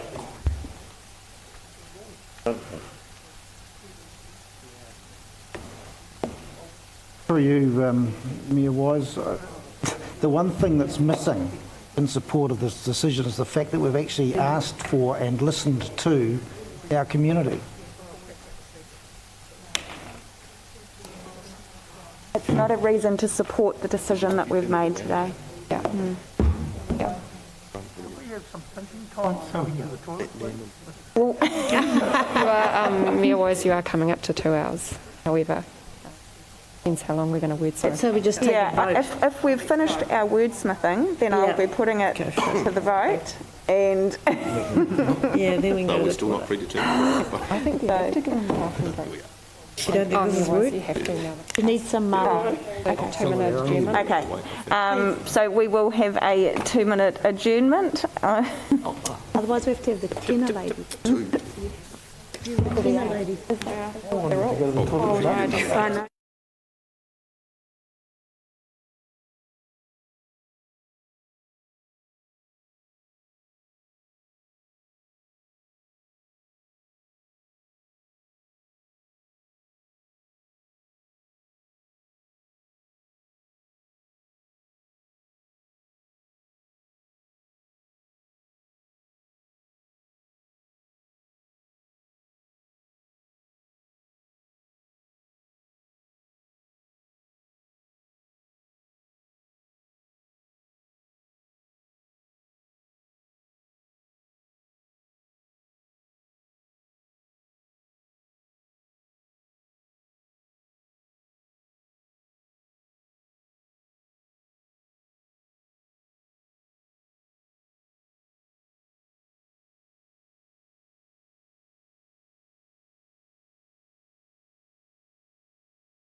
So we have come to the crunch point, and just to repeat the motion we had before us to vote on, to resolve to establish Māori wards for the 2025 triennial election, noting that a representation review will need to be conducted by 2024, with recommendations coming back to Council around more detailed representation arrangements and election structure. That's slightly different wording. Oh, that's just what I've got in front of me, is it? Yeah. That first part. Ladies. Stand by me, wife. Are we okay? Sorry, in the microwave. Microwave. Did Council want to move the initial recommendations about noting the reports? A and B. Oh, no, we can move them all together, but I'm not going to sit and read them all out. Yeah, so we're to include them in the resolution. Yes, please. Thank you. Thank you. So just noting that there are a list of other recommendations around receiving the reports, etc., so they will be included in the motion. So I would like to put the motion. All those in favour, please say aye. Aye. Against? And anyone wishing to abstain? Aye. Councillor Wright. The motion is carried.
Councillor Simpson, Councillor Bogue, Councillor Wright, Councillor Tapene, he takahika mea wais tēnā koe, Deputy Mayor Brosnan, Councillor Keith Price, Councillor Taylor, Councillor Wright, Councillor Crown, Councillor McGrath, tēnei te mihi nui au te kia koutou katoa.